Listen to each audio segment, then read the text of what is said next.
Baik, terima kasih. Jadi sore hari ini, hari Minggu, kita mengadakan IG Live dengan dokter kami, dokter spesialis anak, dokter David Anggara Putra dan dokter Arfik Setianingsih, dokter spesialis penyakit dalam. Kita ikut ikut prihatin dengan keadaan saat ini. Kita kembali ke PPKM darurat, di mana kita harus mematuhi dari anjuran pemerintah untuk membatasi mobilitas karena angka COVID saat ini sedang tinggi.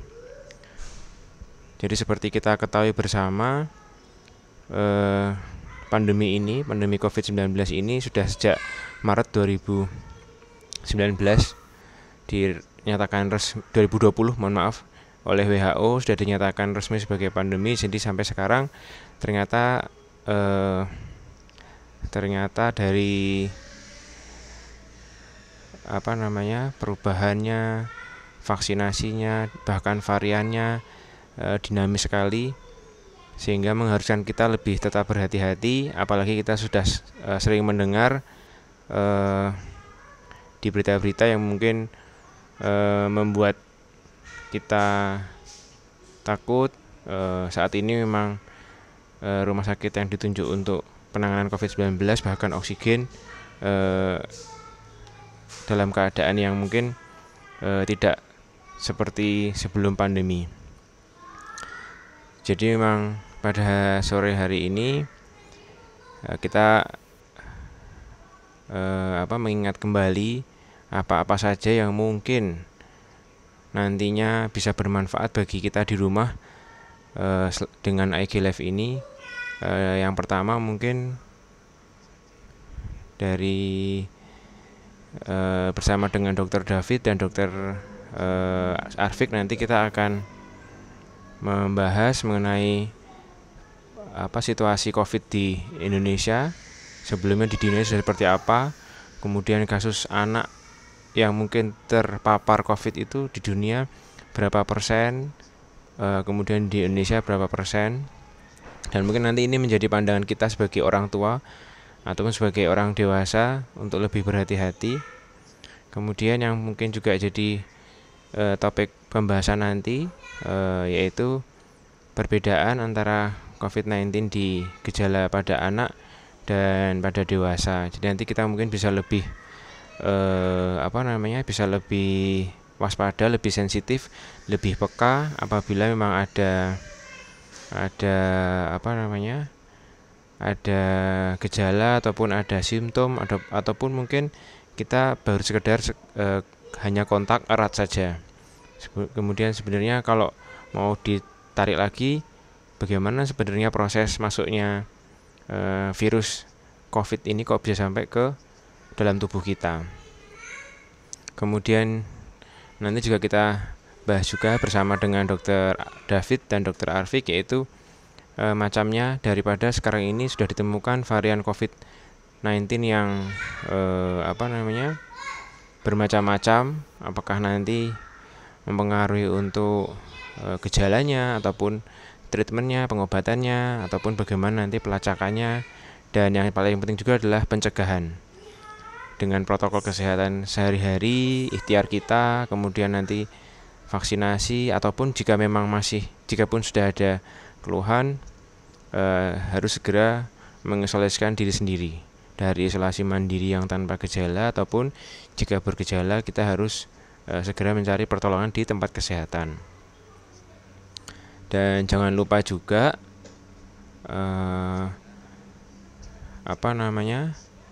saat ini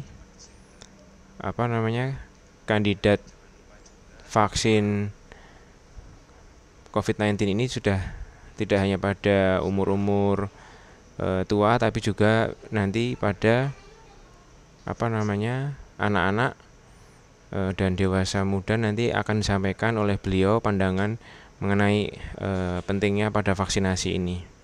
Dan jika memang sudah terpapar, kita sudah ikhtiar dengan protokol kesehatan, kita sudah ikhtiar dengan vaksinasi, kita harus bagaimana jika nanti memang kita terpapar, dan apa yang bisa kita kerjakan ataupun yang kita bisa lakukan selama kita melakukan isolasi baik mandiri ataupun terpaksa harus isolasi di rumah sakit. Mungkin nanti kita bisa minta nasihat dari Dokter Arfik ataupun dari Dokter David. Semoga nanti sebentar lagi IG Live kita bersama dua narasumber ini berlangsung dengan lancar, tidak ada gangguan, dan bisa bermanfaat bagi teman-teman di Sragen dan sekitarnya. Semoga kita tetap bertahan dan kita bisa melalui pandemi ini, dan jika kita sudah bisa melalui pandemi ini, kita bisa tetap memberikan manfaat kepada orang banyak. Sore ini saya Dr. Oni Pratama, spesialis Obgyn, akan memandu jalannya acara bersama dua narasumber kami setelah beberapa saat lagi. Selamat sore dokter, selamat bergabung. Ini kita tadi sudah dibuka dok untuk outline-nya. Jadi memang ternyata kalau pakai itu dok, pakai laptop ternyata hanya mentok di satu orang saja. Ternyata ini harus ini dok, harus apa? Harus tetap kembali ke triple kamera seperti ini. Sambil kita nunggu dokter Arfik ya dok nanti ya. Jadi ini dokter David dulu, sementara mau memberikan insight nih sama kita. Artinya sekarang sudah sampai tahapannya vaksinasi COVID ini pada anak-anak. Nah, monggo Dokter David mungkin ada yang mau disampaikan dulu sebelum sampai ke vaksinasi COVID-19 pada anak-anak. Silahkan dokter. Ya, terima kasih dokter Ani. Saya kelihatan ya. Kelihatan dok, kelihatan. Iya. Jadi mungkin overview dulu ya kalau untuk kasus COVID pada anak. Ini kita langsung di Indonesia aja ya, karena Indonesia itu termasuk tinggi.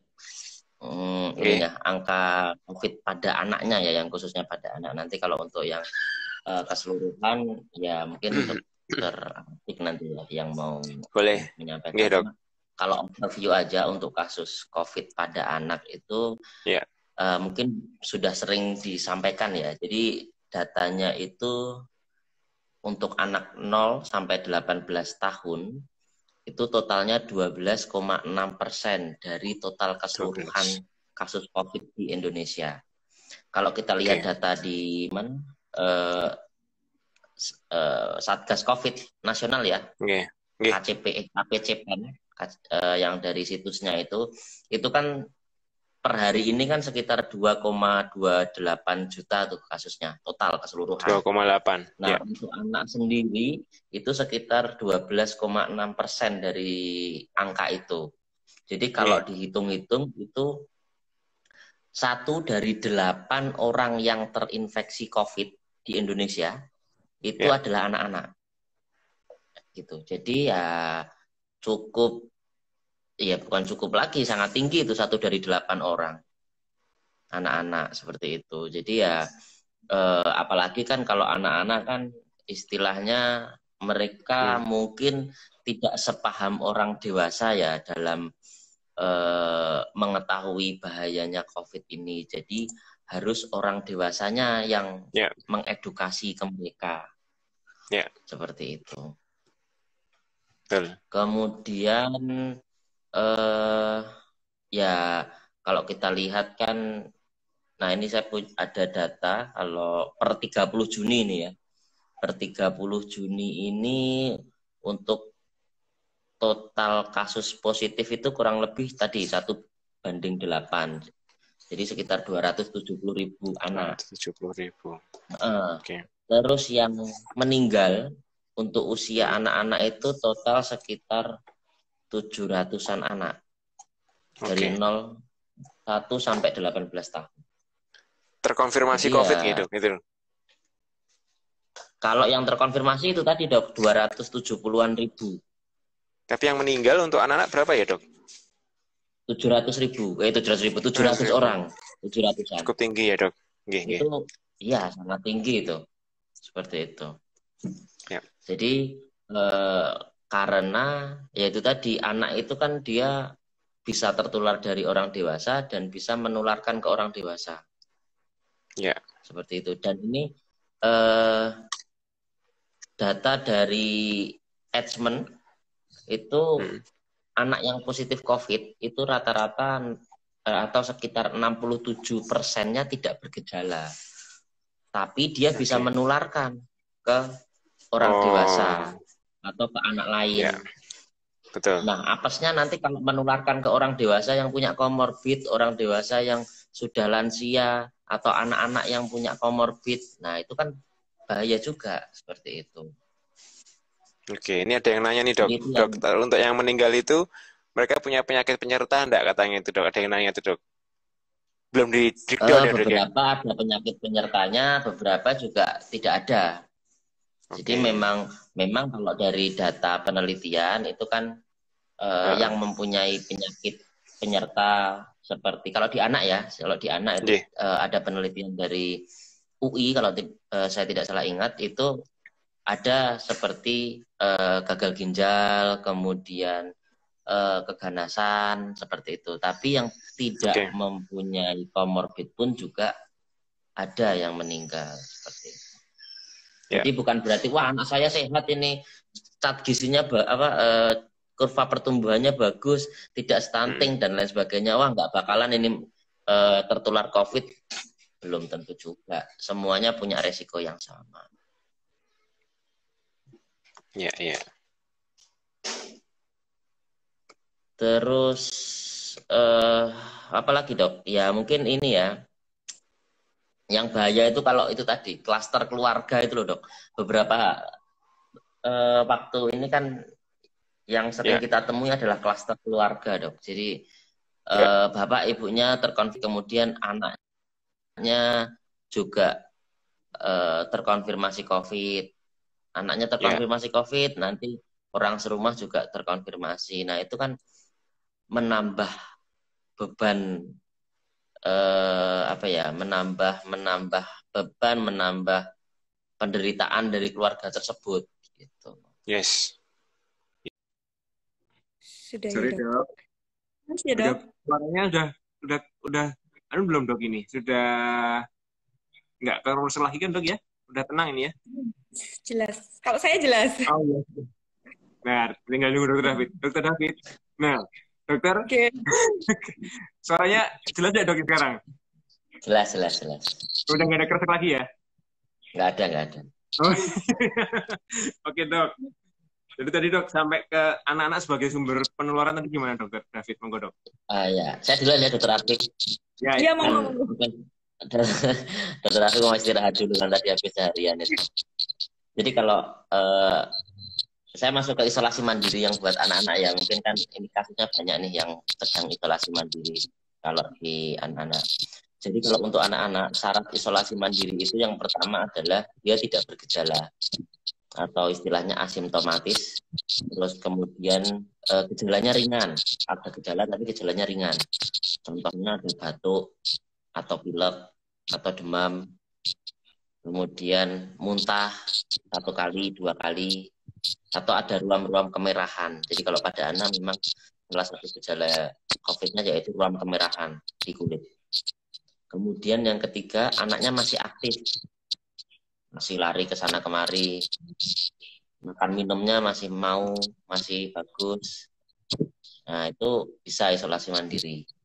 Kemudian kalau pada saat isolasi mandiri harus diajari bagaimana etika batuk. Pada anak-anak kan terkadang ada yang belum tahu, jadi harus diajari. Kemudian harus dipantau gejala dan keluhannya oleh orang tuanya, kan biasanya kan serumah itu ada bareng-bareng isolasi mandiri. Kemudian dicek suhu tubuhnya minimal 2 kali sehari, pagi sore atau pagi malam kayak gitu. Terus lingkungan rumah sama kamarnya mempunyai ventilasi yang baik. Ini kalau nggak cuma pada anak, yang ada dewasa sepertinya juga sama. Kemudian beberapa catatan yang istilahnya yang harus diperhatikan. Jadi orang tua kan kalau yang positif hanya anaknya saja dan harus diisolasi mandiri, Kan nggak mungkin tuh dibiarkan aja anaknya sendirian di rumah di keleleran gitu kan nggak mungkin, ya kan. Nah, kalau isolasi mandiri anaknya yang positif, orang tuanya dapat tetap mengasuh anaknya yang positif tersebut, tapi syaratnya tetap harus pakai masker yang disyaratkan kan sekarang yang dalam pakai masker medis, yang luar pakai masker kain kan begitu. Kemudian orang tuanya atau pengasuhnya yang disarankan mengasuh pada saat isolasi mandiri itu yang mempunyai resiko rendah terhadap COVID. Jadi orang tuanya juga harus yang sehat gitu. Nah, kalau ada orang tuanya yang atau anggota keluarga yang positif juga bisa juga sekalian isolasi mandiri bareng sama anak tersebut. Nah, kalau tadi orang tuanya negatif, kemudian anaknya positif masih kecil, terus gimana gitu? Ya, selain yang tadi harus pakai masker, kemudian orang tuanya punya resiko yang rendah terhadap penularan COVID. Yang ketiga, tidurnya harus terpisah. Jadi jangan ya terus tetap dikeloni di kasur yang sama gitu ya jangan. Jadi tetap dipisah. Kalau bisa kasurnya berbeda, kemudian jarak tidurnya minimal 2 meter. Kayak gitu. Nah, kemudian ya memberikan semangat gitu-gitulah ke ke anak yang sedang menjalani isolasi mandiri.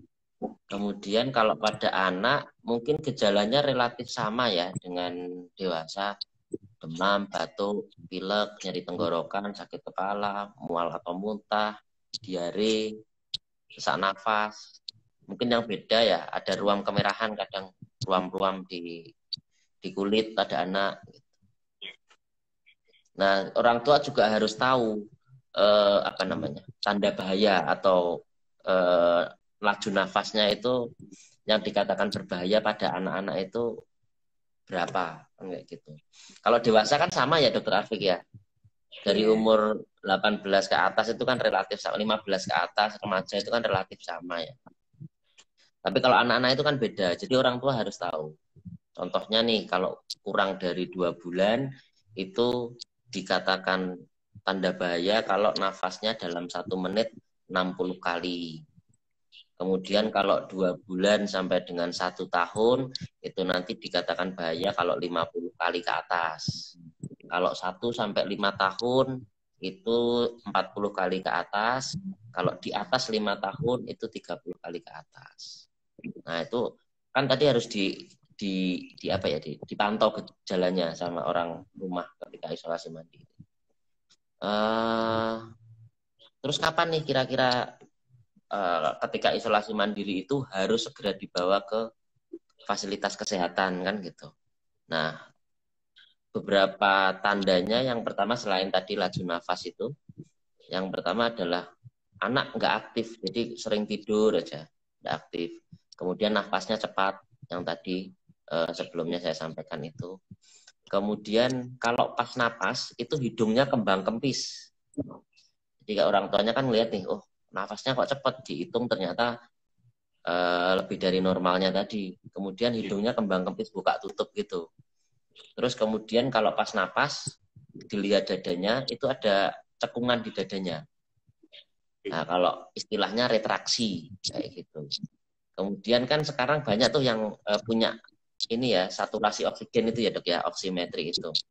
Nah, kalau oksimetrinya kurang dari 95, nah itu segera dibawa ke fasilitas kesehatan.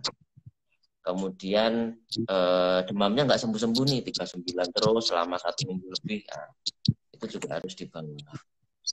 Ada kejang tiba-tiba pas isolasi mandiri, kemudian tidak bisa makan atau minum, kemudian pipisnya sedikit atau nggak pipis selama 24 jam. Nah, itu segera dibawa ke fasilitas kesehatan. Gitu Dok mungkin kalau untuk yang isolasi mandiri pada anak. Kalau ini untuk vaksinasinya sendiri dari Ikatan Dokter Anak IGAI itu saat ini. Oh iya, vaksinasi ada yang info baru ini ya kayaknya dari yang sedang beredar saat ini.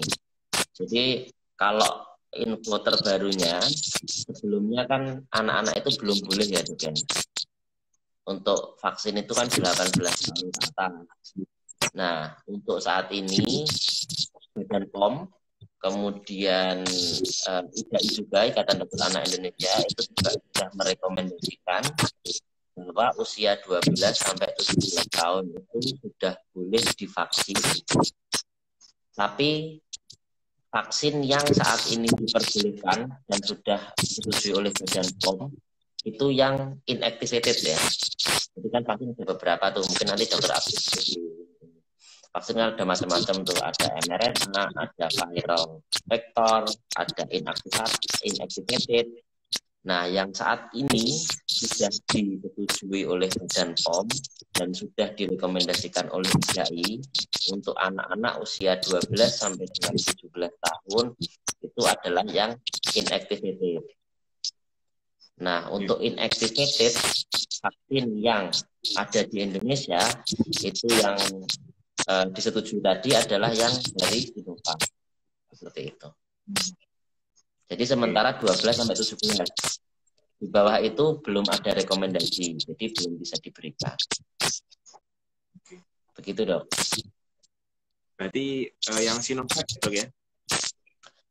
Untuk yang disetujui oleh Badan POM untuk 12 sampai 17 dan rekomendasi dari IDAI saat ini Sinovac, Dok.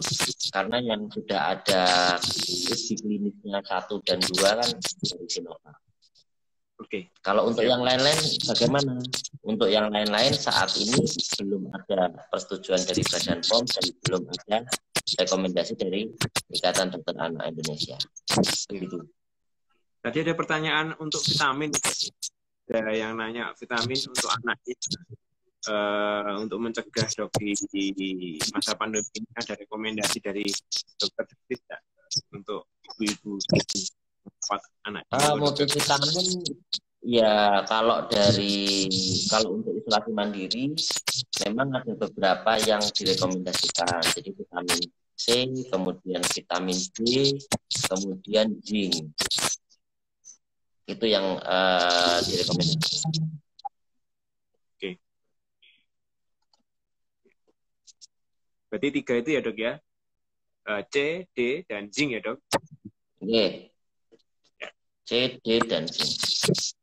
Jadi dokter juga mungkin menghimbau ya, Bu, Dok, ya, untuk jangan panic buying obat yang mungkin belum jelas manfaatnya, mungkin terlalu overclaim. Dokter juga mungkin ikut menghimbau Dokter David karena di masa-masa seperti ini jangan sampai ada yang malah Dok, memanfaatkan dokter mungkin itu Dok ya.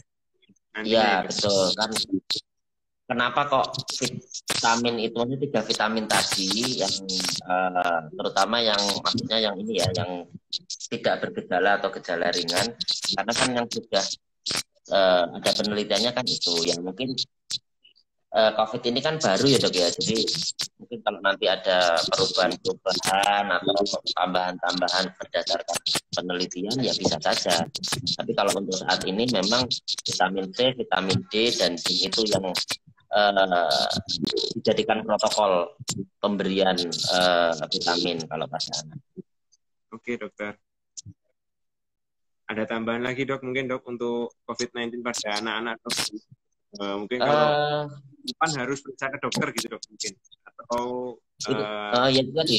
Kalau periksa ke dokter, dibawa ke dokter itu jika yang tadi saya sampaikan itu ya dibawa ke fasilitas kesehatan. Bawa ke fasilitas kesehatan untuk itu tadi. Terus jadi mungkin dulu pernah kan gini, kalau kurang dari 2 tahun itu kan biasanya ada yang nanya, kurang dari 2 tahun itu kan tidak direkomendasikan pakai masker kan gitu kan. Oke.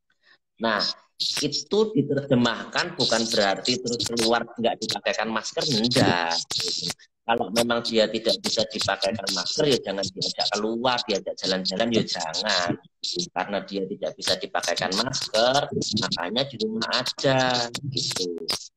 Ya, itu. Karena kan banyak nih fenomena anak kecil tidak bisa dipakaikan masker, terus diajak keluar semuanya ke kampung pakai masker, anak kecilnya nggak pakai masker yang umur 1 tahun. Gitu ya, itu salah persepsi. Jadi kalau memang dia tidak bisa dipakaikan masker karena masih kecil, masih usianya kurang dari 2 tahun, ya jangan diajak keluar gitu. Gitu. Ya. Jangan diajak jalan-jalan ke mall. Tapi kebetulan mall tutup ya hari ini ya. Iya. Jadi kasihan tapi ya gimana, memang harus mengurangi laju penyebaran. Mungkin itu ya kalau untuk anak-anak sih. Jadi tetap harus ini ya, karena kalau orang tuanya wes sakit gitu terus anaknya tambah sakit, itu kayaknya kok ya nolongso banget gitu loh. Yang menarik memang apalagi tadi kalau sampai nanti gitu, dirawat gitu kok ya. Iya. Oke. Iya.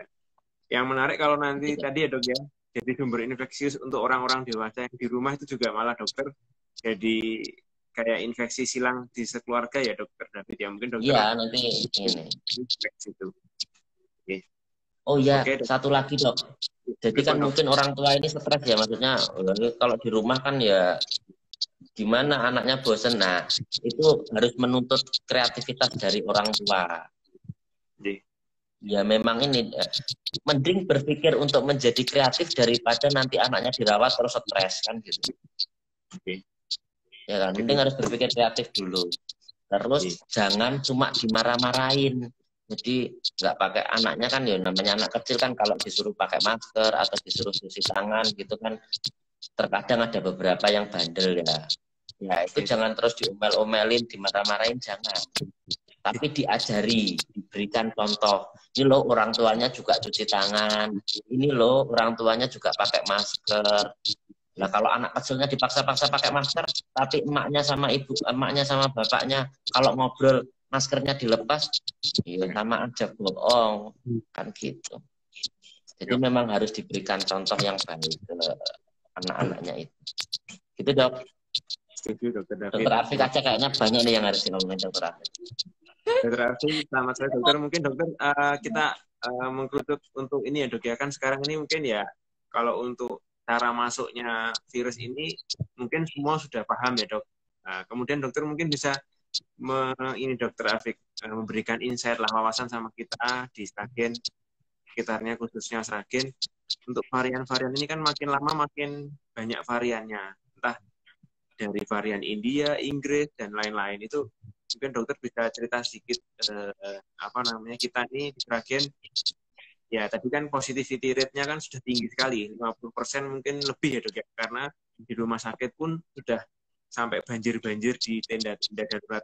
Nah itu dokter mungkin bisa memberikan insight sama kita-kita lah untuk lebih waspada, kemudian protokol kesehatannya diingatkan lagi, dan mungkin tadi dok yang meluruskan panic buying, terus kemudian meluruskan mungkin hoax yang mungkin malah semakin banyak, itu dokter mungkin bisa memberikan pesan dok. Monggo dokter Afik. Ya, terima kasih dok. Ya sekarang kan ya ini ya muncul varian-varian virus yang baru ya. Ada yang jenis alfa, itu yang dari varian Inggris ya dok ya. Kemudian ada varian beta itu yang dari Afrika Selatan. Kemudian ada varian gamma itu yang dari Brazil, sama yang ini varian delta yang lagi booming ini kan yang varian delta ya, yang dari India itu. Jadi memang sekarang penamaannya lebih ke ini alfa, beta, gamma, deltanya itu, meskipun masih ada beberapa varian lain. Tetapi varian of concern atau yang saat ini yang berpotensi lebih tinggi penularannya ya 4 varian itu tadi ya, yang alfa, beta, gamma, dan delta. Jadi istilahnya WHO itu memberikan varian of concern tersendiri terhadap varian mutasi varian-varian virus yang dia itu efek penularannya lebih besar. Yang termasuk itu juga varian delta ya. Jadi kalau yang sekarang itu kan yang lagi tinggi sekali itu terutama yang dari India ya, yang juga sudah masuk ke Indonesia, itu yang varian delta, di mana kalau varian delta itu memang dia penularannya itu 3 kali ya lebih menular daripada yang varian Wuhan yang waktu pertama kali muncul, itu 3 kali lebih menular. Kemudian dua kali juga lebih peningkatan resiko rawat inapnya juga meningkat lebih banyak, kemudian terjadi peningkatan juga pembutuhan rawat inap di gawat darurat seperti itu, dan resiko reinfeksinya juga tinggi sekali untuk yang varian Delta atau yang istilahnya varian dari India itu tadi. Kemudian yang jadi concern untuk varian Delta ini juga dia itu menurunkan efektivitas dari vaksin. Jadi kemampuan untuk netralisir terhadap virus itu juga turun akibat dari varian Delta ini. Dan varian virus Delta ini sebenarnya ini ya belum banyak penelitian-penelitian yang menunjukkan kalau varian Delta ini lebih terbukti berbahaya daripada varian virus yang lain. Cuma memang penularannya saja yang memang lebih tinggi seperti itu. Jadi ada 4 varian itu yang jadi varian of concern dari WHO itu sendiri. Kemudian tadi disampaikan juga ya sama Dokter David juga, termasuk efektivitas dari vaksin juga. Jadi vaksin yang ada di saat ini kan juga ada yang Sinovac, kemudian ada yang masuk lagi yang terbaru AstraZeneca seperti itu. Dan kemampuan dari vaksin untuk menetralisir terhadap virus ini juga efektivitasnya menurun akibat dari varian Delta ini. Tetapi dengan uh, penemuan yang terbaru bahwa AstraZeneca itu efektivitasnya lebih mendingan ya daripada yang varian daripada vaksin jenis yang lain untuk kemampuan untuk menyerang dari virus varian Delta ini. Kemudian kalau untuk sekarang kan panik balik ini ya panik sekali ya masyarakat sekarang untuk menghadapi varian-varian yang kita entah itu varian dari Wuhan atau varian Delta atau varian dari Inggris sudah campur jadi satu seperti itu, terutama di Sragen yang luar biasa positivity rate-nya. Jadi memang kita tidak boleh panik duluan ya. Kita harus bisa membedakan uh, kalau kita terkena COVID itu masuk ke gejala apakah dia ringan atau tanpa gejala, dan kapan sih kita itu membutuhkan perawatan di rumah sakit. Karena jujur banyak sekali orang yang tanpa gejala atau hanya gejala ringan berlomba-lomba dengan orang-orang dengan gejala sedang atau gejala berat untuk masuk ke rumah sakit seperti itu. Jadi memang tidak semua rumah sakit itu menerima para pasien dengan tanpa gejala atau hanya gejala ringan, dan sekarang memang lebih selektif sekali ya dok ya. Jadi memang disarankan untuk yang tanpa gejala atau pasien-pasien dengan gejala ringan sebaiknya memang isolasi mandiri di rumah.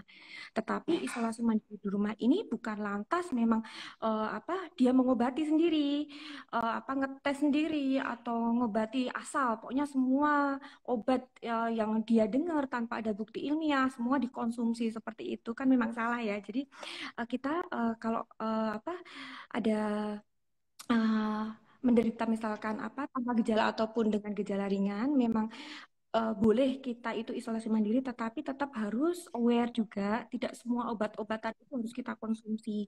Dan lebih baik memang kita itu ini tuh koordinasi atau kolaborasi dengan melaporkan ya dengan misalkan kalau yang di kelurahan-kelurahan gitu dengan ibu bidan setempat atau dengan puskesmas setempat, di situ juga ada dokter. Jadi nanti dengan pengawasan dari dokter itu apa dan satu kerjasama dengan pihak lingkungan terkait gitu, jadi ini ya tidak terjadi loss. Artinya pasien itu tetap akan isolasi mandiri dan tidak menularkan ke lingkungan sekitar seperti itu. Dan jikalau memang pasien tersebut menemukan gejala-gejala yang kira-kira ada pemberatan sesak nafas atau tidak membaik, dengan dia isolasi mandiri, dia cepat mendapatkan pertolongan seperti itu dok. Dan yang sekarang yang kapan sih kita harus isolasi mandiri dan kapan kita harus meminta pertolongan ke rumah sakit, jadi harus dibedakan dulu. Jadi kalau yang sekarang itu kalau yang pasien-pasien hanya tanpa gejala atau tidak ada gejala demam, tidak ada batuk, tidak ada apa keluhan-keluhan fisik seperti itu ya sebaiknya isolasi mandiri saja. Tetapi perlu hati-hati sekali untuk orang tua atau pasien-pasien dengan imunokompromis ya dok ya. Orang tua, kemudian pasien-pasien yang diabetes, penyakit jantung, hipertensi atau penyakit autoimun seperti itu ya.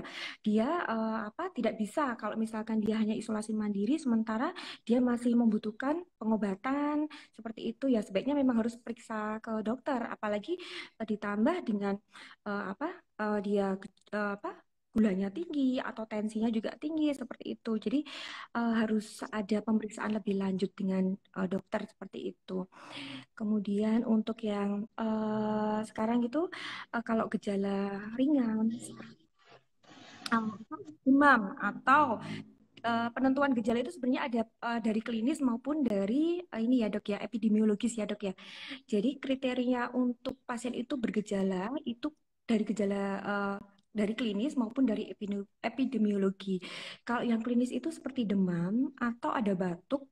Nah, kemudian ditambah misalkan dia itu ada riwayat bepergian dari mana, kemudian memang dia itu tinggal di suatu daerah endemis. Nah, itu sudah masuk ke kriteria untuk bergejala seperti itu.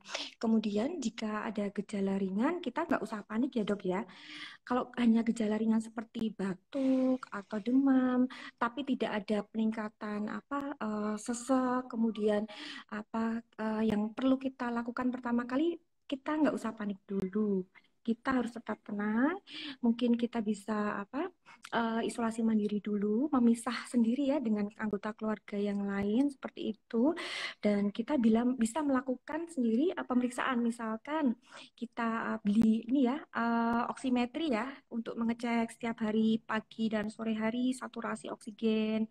Kemudian kita beli alat tem untuk memeriksa ini ya suhu badan seperti itu kita lakukan sendiri pengukuran suhu badan sehari 2 kali seperti itu.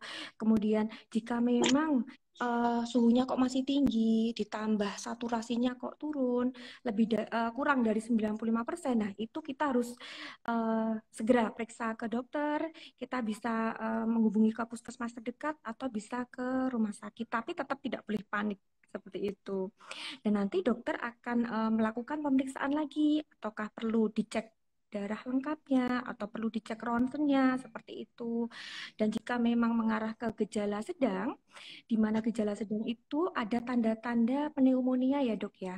Tanda-tanda pneumonia dilihat dari hasil ronsennya, kemudian dilihat dari hasil pemeriksaan darah rutinnya, kemudian tetapi kalau yang gejala sedang itu saturasi oksigennya masih di atas 90%, seperti itu ya.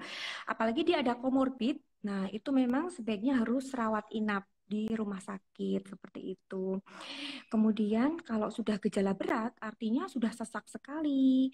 Kemudian terjadi hipoksia ya atau saturasi oksigennya kurang dari 90%, kemudian nafasnya lebih dari 30 kali per menit, ditambah ronsennya juga ini ya konsolidasinya lebih dari 50% ya tidak ada tawaran lagi, dia harus benar-benar segera masuk ke rumah sakit untuk perawatan lebih lanjut seperti itu dokter. Yang pertama dilakukan untuk yang tanpa gejala dan bergejala ringan ya memang harus isolasi mandiri dulu sih dok. Kemudian untuk obat-obat itu sebenarnya yang bisa diberikan itu jika memang pasien itu bergejala, boleh diberikan obat-obat untuk simptomatis aja ya, sesuai dengan gejalanya. Misalkan dia batuk, boleh dia beli obat-obat batuk seperti itu. Kemudian pilek, boleh beli obat pilek atau penurun demam seperti itu. Atau vitamin-vitamin, bisa misalkan vitamin C, vitamin D, kemudian vitamin B, kemudian zinc. Kalau yang untuk dewasa itu sih dok, vitaminnya C, D, E, dan zinc. Tapi kita tidak perlu over ini ya, terlalu berlebihan untuk mengkonsumsi vitamin itu juga seperti itu. Kemudian kadang ini kita panik duluan untuk membeli antibiotik. Nah, padahal antibiotik itu hanya diberikan bila memang sudah terdapat infeksi bakteri. terbukti memang sudah ada infeksi bakteri, dan itu juga atas persepan dokter. Tidak boleh kita mengobati sendiri, kita beli di apotek sendiri, langsung membeli obat antibiotik, atau malah cenderung agak lebay ya, kita langsung mengkonsumsi antivirus seperti itu. Kan sekarang paniknya luar biasa ya untuk pembelian antivirus seperti itu. Padahal sekarang itu jadi belum ada ya antivirus yang secara definitif, oh ini ya definitif untuk virus ini seperti itu, tidak ada. Jadi antivirus yang sekarang itu memang hanya rekomendasi saja, seperti ini, seperti ini, dan itu tidak harus diberikan kalau misalkan pasiennya itu tanpa gejala atau hanya gejala ringan saja, seperti itu. Jadi ada pertimbangan-pertimbangan tertentu. Kemudian Nah, nanti kalau memang dia ada bukti infeksi pneumonia, dan dari hasil ronsen paru, kemudian dari hasil pemeriksaan darah lengkap atau mungkin CRP seperti itu.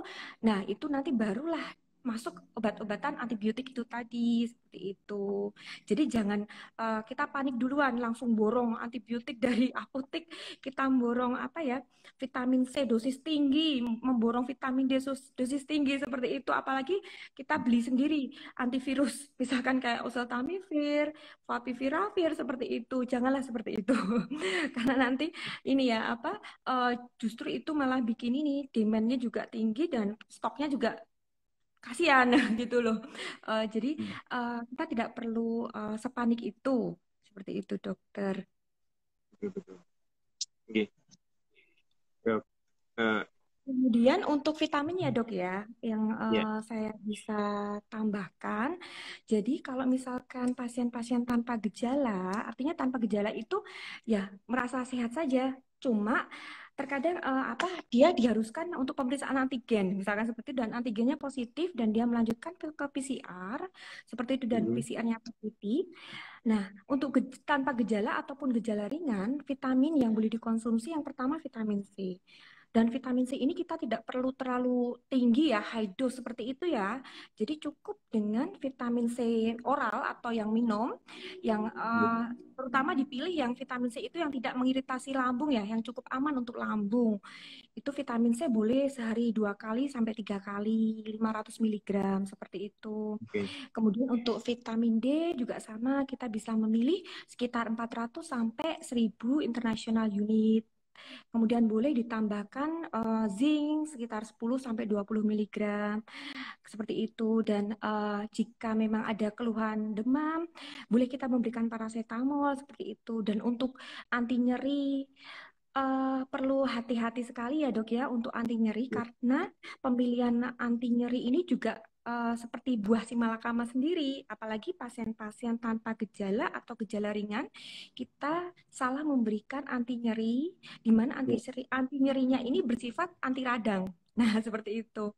Jadi pemilihan anti nyeri cukuplah hanya dengan paracetamol dulu saja, karena seketika jika nyeri kepala atau nyeri sendi seperti itu, badannya nyeri seperti itu, dan disertai dengan demam, jika kita memberikan anti nyeri cukuplah paracetamol aja, nanti seketika juga akan reda sendiri.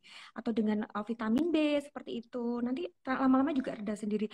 Tetapi jika kita langsung memberikan anti nyeri atau beli di apotek, misalkan kita membeli obat-obatan anti nyeri yang sifatnya anti peradangan, padahal kita hanya gejala ringan atau tanpa gejala sama sekali, nah itu malah berbahaya. Seperti misalkan kalau kita beli metampiron misalkan seperti itu, atau kalium diklofenak, meloxicam seperti itu, atau antalgin yang ada gin-ginnya misalkan seperti itu, anti nyeri. Apalagi kalau kita terlalu lebay memberikan steroid. Nah, itu yang berbahaya kalau misalkan diberikan pada saat tanpa gejala atau hanya gejala ringan. Tidak boleh. Yang perlu digarisbawahi kenapa? Karena begini dok, jadi ada suatu fase infeksi COVID itu melewati 3 fase ya dok. Yang pertama itu early infeksi, early fase awal, di mana pada fase awal ini tubuh kita itu berusaha untuk menaikkan imunitas. Oke, obat-obat yang menaikkan imunitas seperti vitamin-vitamin tadi boleh seperti itu kita konsumsi, karena pada fase menaikkan imunitas, dan semua reaksi peradangan yang ada di tubuh ini bergerak semua dok untuk melawan virus seperti itu. Jadi keradangan itu akan tinggi karena dalam usaha untuk melawan virus. Nah, makanya tidak boleh diberikan steroid atau obat-obat yang bersifat menekan radang itu tadi, karena radang ini dibutuhkan untuk melawan virus itu tadi. Seperti itu. Nah, setelah itu baru melewati fase kedua. Fase kedua dari infeksi COVID itu yaitu fase yang ada di ini ya, keterlibatan paru-paru ya, Dok ya. Nah, seperti itulah nanti respon imun mulai menurun, kemudian mulailah radang itu mulai ini ya, lemah seperti itu, kemudian melewati fase ketiga. Nah, di mana fase ketiga ini reaksi peradangan terjadi luar biasa, hiperinflamasi ya, Dok ya. Nah, di saat hiperinflamasi itulah nanti kita boleh memberikan obat-obat anti radang seperti steroid atau NSAID, obat-obat anti nyeri yang sering digunakan seperti itu. Tapi jika anti nyeri hanya menggunakan seperti paracetamol atau opioid yang ringan seperti tramadol masih bisa lah, asal tidak memiliki efek anti radang. Jadi untuk yang gejala ringan atau asimptomatik, jika nyeri cukup memberikan paracetamol seperti itu atau vitamin itu lebih cukup daripada kita langsung mengebom memakai steroid atau NSAID seperti itu, Dok. Apalagi pembelian anti kuman ya, terutama hanya untuk yang benar-benar terbukti dia ada pneumonia-nya. Kenapa? Karena kalau kita terlalu dini memberikan antibiotik padahal tidak ada infeksi bakteri di situ, malah terjadi ini resistensi kuman seperti itu, resistensi antibiotik seperti itu, Dok. Dokter, ini ada pertanyaan, Dok. Selamat sore, Bapak Ibu saya kena COVID sudah pulang dari RS. Apakah masih bisa menular? Kemudian anak adik saya usia 6 tahun positif isoman hari ke-10. Kurang lebih nanti kapan selesai isomannya? Baik, jadi untuk yang sudah dirawat di rumah sakit itu kan biasanya gejalanya sedang sampai berat ya, Dok ya. Nanti selesai perawatan atau selesai isolasi mandiri itu memang 10 hari setelah pengambilan PCR yang pertama kali. Bukan setelah PCR-nya jadi, tapi pertama kali PCR itu diambil. Jaraknya 10 hari. Tetapi memang masih muncul gejala, boleh ditambah 3 hari. Seperti itu, Dok. Jadi 10 hari 3 hari bebas gejala. Itu adalah masa terakhir isolasi mandiri. Seperti itu, Dok. Jadi tidak dilakukan PCR ulang ya, Dok ya, kecuali kalau memang pasien itu pasien dengan COVID berat atau pasien COVID yang kritis, seperti itu dibutuhkan PCR evaluasi yang boleh sampai 2-3 kali seperti itu. Tapi jika memang hanya gejala sedang, seperti itu cukup 1 kali saat hari ke-10 dari hari pertama kali pengambilan PCR seperti itu. Jadi saya rasa kalau sudah nggak ada gejala, ya itu tadi 10 hari, tapi kalau masih ada gejala ditambah 3 hari lagi isoman. Oke, ini tambahan pertanyaannya untuk dewasa, selain minum vitamin, apa boleh injeksi vitamin? Dan baik berapa lama jarak injeksi vitamin 1 ke 2 dan seterusnya? Ini dari Mas Bayu Setiawan Suwarno. Ini mau main injeksi vitamin. Jadi gini, untuk gejala pasien-pasien tanpa gejala, kemudian gejala ringan, itu kan memang hanya ini aja ya, hanya isolasi mandiri saja ya, Dok ya, tidak harus mondok seperti itu. Itu sebaiknya memang diberikan vitamin yang obat minum saja, Dok, yang oral. Seperti vitamin C oral 2 kali atau 3 kali 500 mg, bisa yang sifatnya kayak effervescent seperti itu, atau yang tablet hisap seperti itu. Jadi tidak perlu yang pakai injeksi suntikan seperti itu atau infus. Karena kalau memang injeksi atau infus itu biasanya satu pasien itu memang masuk ke gejala sedang sampai berat. Dia harus memerlukan perawatan di rumah sakit. Itu injeksinya itu diberikan setiap hari seperti itu, Dok. Jadi ada Kapan sih harus injeksi infus atau yang apa itu namanya yang rutin diberikan minuman tiap hari. Jadi kalau yang ini aja sih dok, kalau yang ringan gitu atau sedang, ringan atau tanpa gejala boleh setiap hari, tapi hanya oral saja. Seperti itu. Oral. Bagaimanapun kalau setiap hari kita infus kan juga ini sendiri ya dok ya, lebam-lebam sendiri. Terus yang kedua Betul, betul. penetrasinya, karena kan juga itu kan infus kan pasti kan juga dosisnya tinggi seperti itu. Jadi cukuplah Iya, oral saja yang diminum saja. Tidak perlu sampai iya. infus setiap hari. Malah repot Oke. sendiri. Mudah-mudahan menjawab Mas Bayu tadi.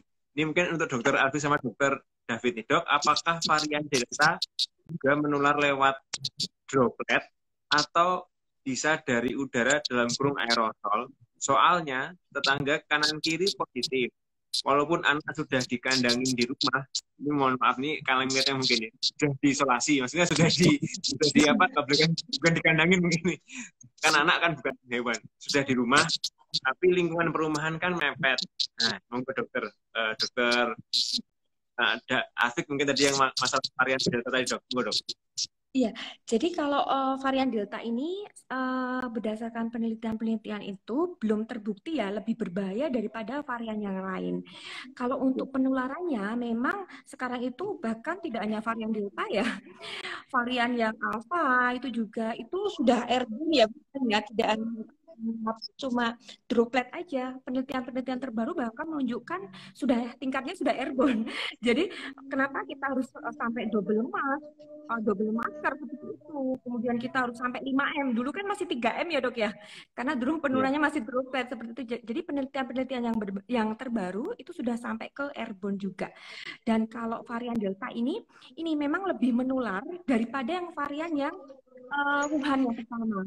Tapi sebenarnya kalau tingkat berbahayanya atau tidak belum ada bukti dibandingkan varian-varian yang lain. Cuma memang penularannya aja dok lebih tinggi daripada yang varian yang lain seperti itu dok. Iya, tadi resikonya rawat inap, resikonya dia untuk reinfeksi kan juga tinggi sekali. Dan dia efektivitas dia menurunkan efektivitas vaksin untuk yang varian dia. Seperti itu dok. Jadi kalau misalnya ini apa ya, yang sudah diisolasi mandiri. Anaknya sudah dijaga-jaga, tapi kan tetap kanan kiri itu sudah mepet. Karena kanan kiri tetangganya isolasi mandiri di rumah, dia tuh masih negatif gitu. Gimana caranya supaya dia di tengah-tengah ikut-ikutan positif gitu mungkin dok? Ini kan ketakutan gitu dok. Iya, jadi kalau yang apa itu namanya, asal kita menjaga jarak saja ya dok ya. Tetap kan kalau isolasi mandiri kan dia tetap harus di rumah gitu loh. Dia nggak boleh kemana-mana juga gitu. Menjaga jarak ya minimal 2 meter ya dok ya. Tetap harus memakai masker. Dan masker sekarang pun juga harus double masker. Nggak kayak dulu yang kita hanya memakai masker medis atau masker kain. Sekarang harus benar-benar double masker seperti itu dan sampai 5M. Benar-benar menjaga jarak seperti itu. Kalau misalkan mau di rumah, tetapi yaitu satu nggak boleh panik, nggak boleh stres gitu dok. Terus apa itu namanya ya boleh monggo mau mengkonsumsi vitamin-vitamin, lifestyle-nya juga harus baik. Dia tetap ini ya apa anaknya dikasih nutrisi yang ini seimbang. Jangan anaknya itu hanya menonton YouTube terus sampai begadang seperti itu gitu ya dok ya. Jadi penularan itu sekarang itu sudah tidak bisa ditebak lagi dok. Kadang ada yang denial juga ya. Banyak sekali pasien-pasien yang bilangnya anak saya atau ini simbah saya itu nggak kemana-mana, hanya tetap juga kena COVID seperti itu. Denialnya kan banyak sekali seperti itu. Saat ditanya ada keluarga yang ini nggak mungkin dok, mungkin COVID karena ini nenek saya ini nggak kemana-mana, hanya di rumah saja. Tetapi kan ada orang serumah yang bekerja, yang aktivitas di luar seperti itu. Apalagi resiko ini ya, orang tua lansia itu rentan sekali, daya tahan tubuhnya menurun, tetap akan gampang sekali untuk terinfeksi seperti itu. Jadi kita tidak boleh ini ya. Yang pertama tidak boleh panik dulu. Seperti itu dok. Mau kalau dari dokter David seperti apa? Dokter David untuk anaknya ini orang tuanya takut dok. Dia dikepung sama kanan kiri tetangga yang lagi isolasi karena COVID. Anaknya kan sudah di rumah. Kan mepet. Tadi kan airborne nih dok. Nah gimana tuh dok? Ya. Itu mungkin ada solusi. Tadi disampaikan dokter Afif itu memang kalau dari varian apapun ya termasuk yang lagi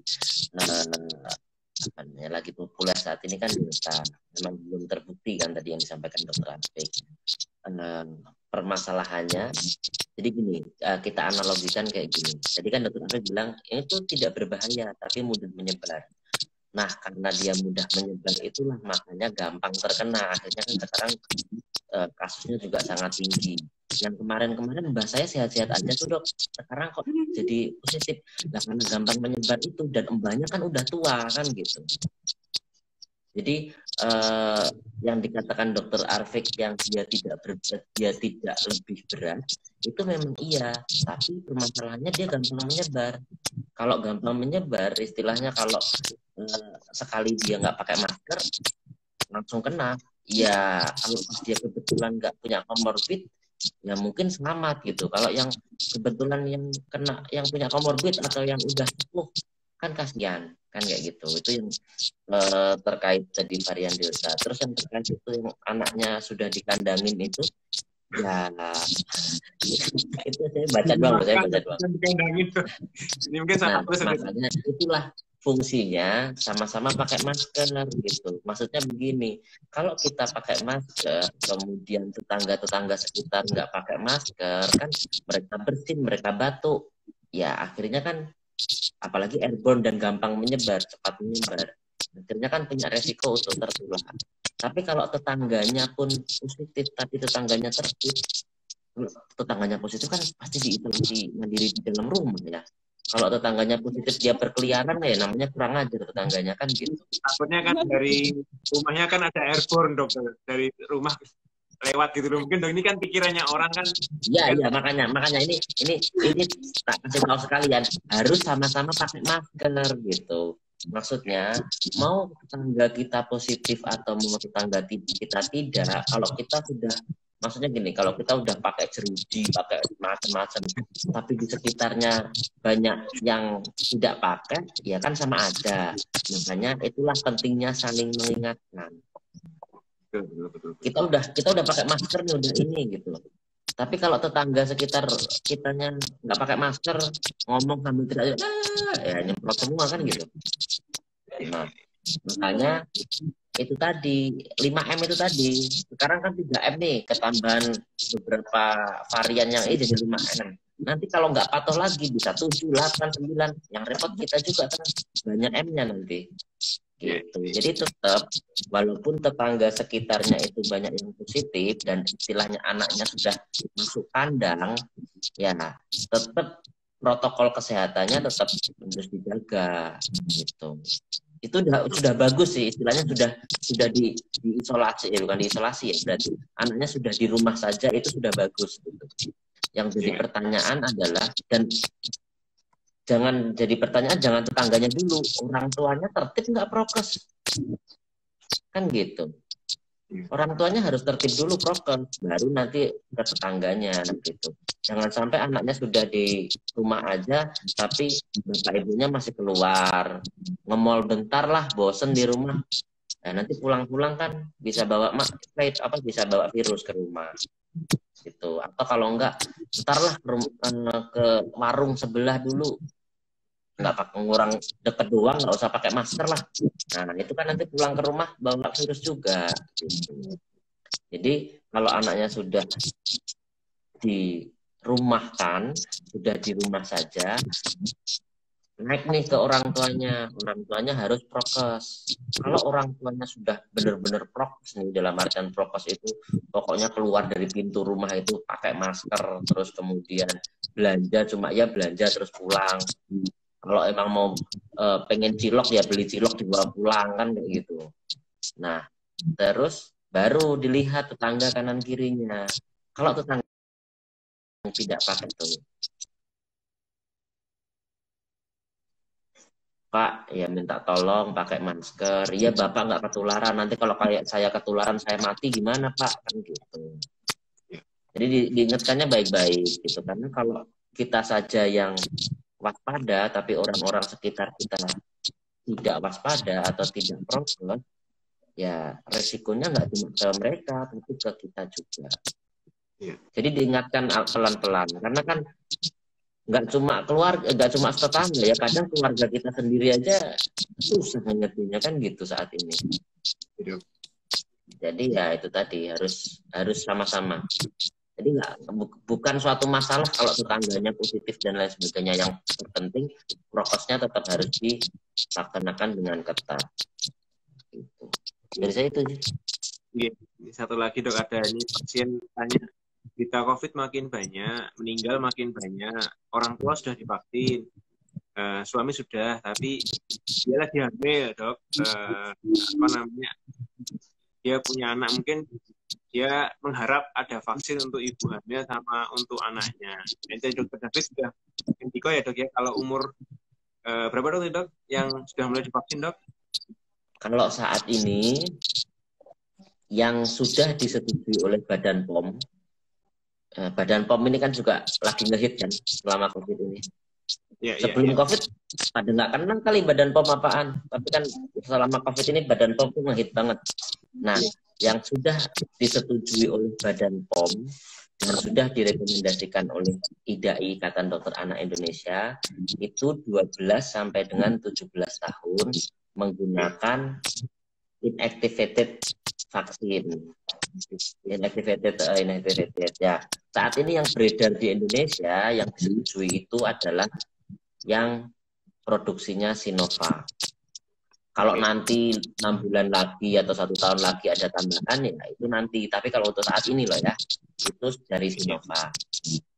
Nah, terus jangan terus serta-merta langsung datang bawa anaknya ke vaskes, saya pengen vaksin Sinovac. Jangan.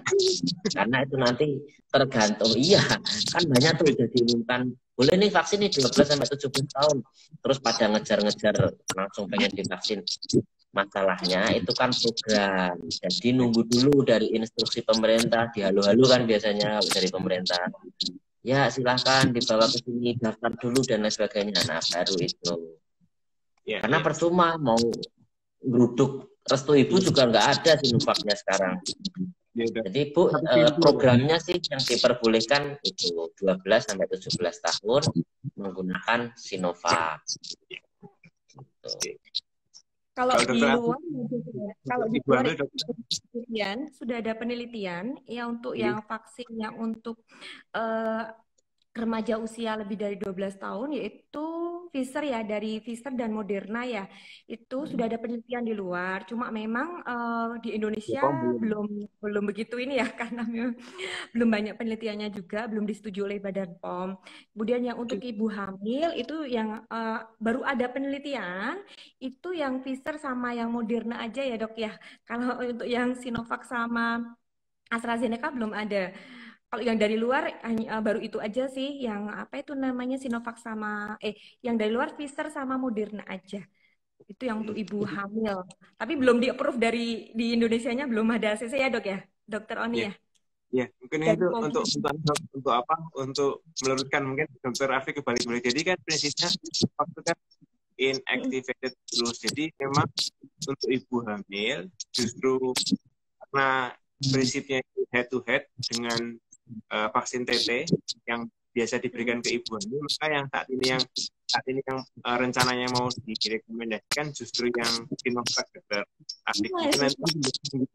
Nanti tinggal nunggu BPOM aja dok. Kecuali kalau yang mRNA yang virus hidup mungkin secara keseluruhan memang orang hamil tidak boleh diberikan virus hidup, vaksin dalam bentuk hidup, justru malah inactivated. Jadi justru prinsip datanya yang dipakai inactivated, nah itu yang kita nanti berikan. Tapi nanti kita tetap nunggu BPOM ya dokter ya. Kalau rekomendasinya POGI keluar, rekomendasi dokter Opjin, mana sih kita walaupun luar negeri udah kasih lampu itu, tetap kita di Indonesia kita pakai BPOM. Seperti tadi kata dokter David. Karena sekarang yang lagi naik jadi Bu Penny Lukito itu sedang bekerja keras sekarang. Nggak tahu ya Bu Penny Lukito ketua BPOM-nya. Iya. Lagi ini. Jadi mungkin info aja buat terutama yang warga Sragen ya. Jadi Badan POM kita itu nomor 2 di bawahnya Singapura. Jadi bagus banget. Badan POM kita itu bagus banget, kredibel banget. Cuma kalah dari Singapura aja. Kalau di ASEAN ya, di ASEAN ini tingkatnya ASEAN. Jadi Badan POM kita itu secara kredibel, secara teknologi, secara integritas itu hanya kalah dari Singapura ya. Singapura tahu sendiri kan teknologinya luar biasa. Jadi memang ya itu tadi mari kita menunggu Badan POM. Ya, dokter. Dokter Afik mungkin tadi dok, mungkin yang sekarang lagi booming tentang itu dok, ivermectin. Dokter mungkin bisa ngasih. Ini mumpung ada forum ini dokter kan kadang-kadang ini kan apalagi yang justru munculnya berita dari Sragen ya dok. Juga delalah ya dok. Itu dokter mungkin Oh bisa iya, saya sudah dengar tuh. memberikan apa ya dok, bisa memberikan ya istilahnya ini lagi uji klinis tapi jangan buru panik buying lah, artinya dari mungkin apa sih sebenarnya manfaat ivermectin itu untuk orang COVID kok bisa dipakai di luar negeri kok bisa dipakai, dan itu mungkin sampelnya cukup apa kurang atau gimana dokter, silakan dok. Ya, jadi kan ini ya, sekarang itu yang lagi ngehits itu yang ivermectin. Padahal jadi begini, eh, belum ada persetujuan atau rekomendasi dari Ikatan Dokter Indonesia, apalagi dari PAPDI ya. Kalau dari beberapa rumah sakit yang besar-besar ada rekomendasi untuk penggunaan ivermectin, baik itu untuk tanpa gejala, gejala ringan sampai gejala berat atau belum ada rekomendasi. Dan untuk BPOM pun baru mengeluarkan izin sebatas untuk uji klinis di 10 rumah sakit besar di Indonesia. Jadi kalau misalkan ada yang mengklaim bahwa ivermectin ini sudah register BPOM, registernya itu bukan untuk COVID, registernya itu untuk obat cacing, seperti itu loh. Jadi memang sudah terdaftar BPOM, sudah ada registernya, tapi untuk izinnya itu untuk obat cacing, bukan obat untuk COVID seperti itu, dok. Jadi tunggu dulu, sabar dulu, biarkan uji klinis ini berjalan dulu. Takutnya kalau misalkan ternyata selama uji klinis ini ditemukan efek samping seperti itu, lah itu kan kalau tiba-tiba kita langsung blank memberikan terapi tanpa kita menunggu uji klinis, kalau terjadi apa-apa kan juga kasihan sendiri gitu loh dok. Jadi bersabar dulu untuk ivermectinnya ini karena baru melewati itu. Karena gini dok, banyak penelitian yang meneliti ada yang bermanfaat, tapi sampel yang digunakan juga cukup kecil. Yang selama ini yang ada di Indonesia atau khususnya di Sragen ya mungkin ya, atau di kota-kota besar Jakarta misalkan, itu yang ada itu baru testimoni sebenarnya ya dok ya. Bukan yang skala penelitian, maksudnya yang dia RCT langsung atau apa, tapi baru sekedar testimoni. Jadi kalau testimoni itu kan bukan uji klinis dok, belum bisa dikatakan itu suatu uji klinis kalau hanya dari testimoni saja. Jadi kalau yang di luar pun ada penelitian kalau itu efektif, tetapi sampel yang digunakan juga cukup kecil. Ada lagi penelitian lain yang menggunakan sampel yang cukup besar seperti itu juga bilang itu tidak efektif, hanya malah menambah cost karena terlalu mahal seperti itu. Dok. Jadi sebaiknya bersabar dulu, kita menunggu rekomendasi lanjut dari Ikatan Dokter Indonesia. Seperti itu dulu aja ya dok. Siap dokter. Gitu. Jadi kita tidak mendiskreditkan pihak-pihak yang sudah terlanjur juga untuk memberikan itu, tapi kita memberikan apa ya, artinya keadaannya sesungguhnya ya dok ya, jadi supaya tidak ikut-ikutan lah, minimal kita sendiri tidak ikut-ikutan, menahan diri. Tapi kalau dokter Afif bilang sabar gitu, artinya tapi malah ikutan cari obat cacing. Tapi yang jelas adalah satu gini dok, mungkin Indonesia bisa bebas cacingan.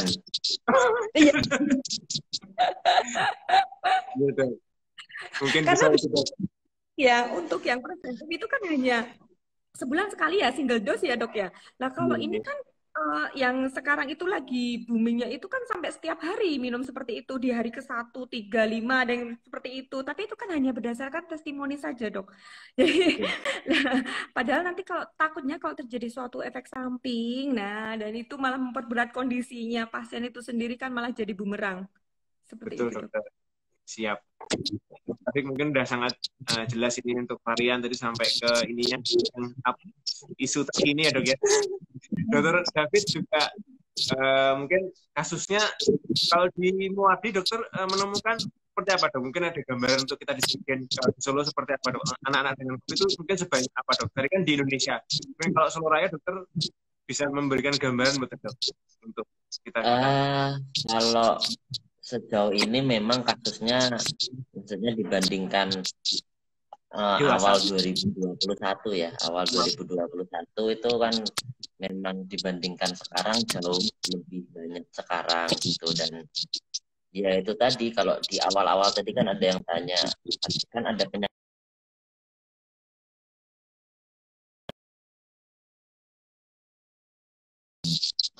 Jadi memang eh, saat ini nggak cuma dewasa saja, yang anak-anak pun juga kasusnya meningkat gitu. Dan benar yang dikatakan Dokter Afik tadi, jangan panik buying ya. Nggak cuma obat cacing kayaknya akhir-akhir ini. Susu aja susah tuh, salah satu merek susu. Iya, Dok. Nyarinya. Nggak boleh nyebut merek, Dok. Salah satu merek susu aja itu nyarinya susah sampai rebutan-rebutan gitu kan. Makanya COVID ini kan prokes dulu nomor 1, nomor 2 ketahui dulu apa itu COVID, kemudian bagaimana harus menjalani atau menghadapinya, bagaimana, jangan ada testimoni dikit langsung diborong, testimoni dikit borong, lama-lama air mineral bikin sembuh, ntar juga lama-lama habis itu air mineral kan gitu. Jadi memang harus benar-benar jangan panik buying lah. Prokesnya dulu diperbaiki, kemudian nanti kalau memang ada berita atau apa dikonfirmasi dulu. Karena kan yang namanya panik buying itu yaitu tadi, yang nomor 1 jelas kosnya akan meningkat. Jadi kosnya meningkat kalau memang obat-obatan ya nanti yang harusnya membutuhkan malah nggak dapet, yang tidak membutuhkan malah beli banyak banget buat stok kan kayak gitu. Belum kalau ini ya Dok ya, ada efek samping yang keluar atau interaksi Ya obat. betul, Nah, betul. yang bahaya itu Dok, ada interaksi obat dengan obat yang memang pokok sudah wajib masuk seperti itu Dok. Takutnya terjadi seperti itu. Betul. Iya. Setuju sekali Dok, Dokter David, Dokter Afik. Dokter Afik mungkin ini closing statement Dokter Afik mungkin, kalau Dokter David tadi sudah dulu pokoknya. Kalau Dokter Afik mungkin ada ini Dok, yang mungkin mau ditekankan Dok untuk teman-teman. Ya, jadi kalau untuk yang pertama untuk mengurangi penularan dari entah varian apapun ya, tetap kita nggak boleh panik dulu. Yang kedua, tetapkan prokes dulu. Prokes harus jalan. Terus yang ketiga, kita tidak boleh mengobati sendiri kalau memang kita sudah bergejala seperti itu dan tidak asal minum konsumsi vitamin, mengkonsumsi obat-obatan, apalagi obat itu yang belum selesai uji klinisnya seperti itu ya Dok ya, daripada nanti muncul efek samping atau interaksi obat yang lain. Terus selanjutnya untuk kapan sih kita harus isolasi mandiri jika memang kita tanpa gejala atau hanya gejala ringan, kita butuh isolasi mandiri, tidak perlu ke rumah sakit. Dan jika memang didapatkan kita bertambah sesak atau saturasinya saturasinya turun kurang dari 95%, okelah kita bisa periksa ke dokter untuk meminta pertolongan lebih lanjut. Seperti itu ya Dok. Kemudian jangan lupa prokes itu tetap kita laksanakan. Di samping itu vaksin itu juga penting sekali. Karena vaksin itu seperti ini ya Dok ya. Kalau prokes itu seperti baju bentengnya kita ya Dok ya. Tapi kalau vaksin itu kan ada di dalam tubuh kita. Vaksin kita namanya juga usaha, ikhtiar seperti itu. Meskipun efektivitasnya berbeda-beda antar vaksin, yang penting tetap prokes dan vaksin itu 2. Itu harus jalan bareng. Gitu ya Dok ya. Dan hindari panik buying dengan membeli macam-macam konsumsi obat, vitamin yang berlebihan, karena itu juga akan efeknya membahayakan ke tubuh sendiri, seperti itu ya Dok ya. Betul. Siap. Terima kasih sekali Dokter, insight-nya Dokter David, Dokter Afik, turun sangat. Mudah-mudahan ini di masa-masa PPKM mikro darurat atau apapun namanya itu, intinya kita suruh mengurangi mobilitas selama 2 minggu ke depan. Mudah-mudahan dengan 2 minggu ini ya, yang di kemarin tetap naik angka tapi tidak ketambahan sampai 2 minggu ini ya Dok. Harapannya ini tuh Dok. Kemudian juga virus itu sendiri ini alhamdulillah kalau teman-teman sahabat mungkin ada yang mengalami gejala COVID seperti itu, mungkin untuk pada anak dan dewasa bisa dengan telemedicine dulu, mungkin kalau misalnya takut ke rumah sakit nanti baru sampaikan dengan platform telemedicine dengan Zoom, nanti kami post ulang di Instagram feed. Jadi teman-teman kalau misalnya ada gejala ataupun bagaimana takut ke rumah sakit, bisa menghubungi dengan apa namanya platform telemedicine. Biasanya setelah beliau praktek nanti Dr. David dan Dr. Atik setelah praktek offline akan menyempatkan untuk praktek online. Jadi nanti kita bisa siapkan H-1, kita berikan nomornya teman-teman, monggo. Kemudian tadi untuk menyikapi vaksin memang satu pintu dari Dinas Kesehatan dan nanti akan ditunjuk vaksin itu mana saja, kebetulan sudah ditunjuk. Tapi tadi pesannya dokter juga jangan menggeruduk. Jadi jangan sampai terjadi klaster vaksin. Jangan-jangan nanti karena vaksin malah jadi klaster baru, ini kan jadi satu yang apa namanya dilematis, pedang bermata dua. Mungkin itu Dokter David, Dokter Atik, terima kasih banyak waktunya. Kita sudah pas di sholat maghrib, mudah-mudahan bermanfaat ibu hamil, bapak-bapak, anak-anak bisa mendapatkan wawasan tambahan. Matur nuwun sangat ya dokter, kita pamit bersama-sama. Terima kasih. Assalamualaikum warahmatullahi wabarakatuh. Monggo dok. Waalaikumsalam, matur nuwun. Terima kasih Dokter Rafiq, Dokter Arni. Terima kasih. Iya, sami dok.